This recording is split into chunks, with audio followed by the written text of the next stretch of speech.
Penyerang berbakat, Lukman Hakim Syamsuddin kini membawa misi besar untuk membalas kepercayaan ketua jurulatih, Peter Klamovski. Menjelang aksi terakhir kelayakan Piala Asia 2027 menentang Vietnam pada 31 Mac 2026, pemain Negeri Sembilan FC ini bertekad untuk menjadikan perlawanan di Nam Dinh sebagai pentas kebangkitan semulanya.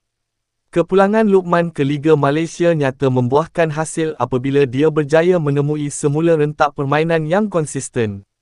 Dia kini sudah meledak 6 gol daripada 22 penampilan bersama Negeri Sembilan FC musim ini. Kekerapan beraksi di peringkat kelab ternyata telah mengembalikan keyakinan diri dan rentak perlawanan yang hilang sebelum ini. Ini merupakan panggilan kedua di bawah kendalian Klamovski, membuktikan kualiti Lukman sentiasa berada dalam radar pengendali kelahiran Australia itu. Bagi Lukman, pertemuan dengan Vietnam bukan sekadar pelengkap jadual, tetapi melibatkan maruah diri dan pasukan. Dia mengakui sokongan daripada rakan sepasukan dan barisan kejurulatihan menjadi nadi utama semangatnya ketika ini. Perlawanan seterusnya amat penting. Ini melibatkan maruah diri saya, rakan-rakan sepasukan dan juga negara.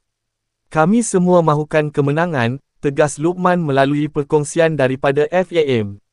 Harimau Malaya bakal menempuh ujian getir di tempat lawan, dan ketajaman Lukman Hakim diharapkan mampu menjadi senjata utama untuk merobek gawang Vietnam sekaligus menutup kempen kelayakan dengan nota positif.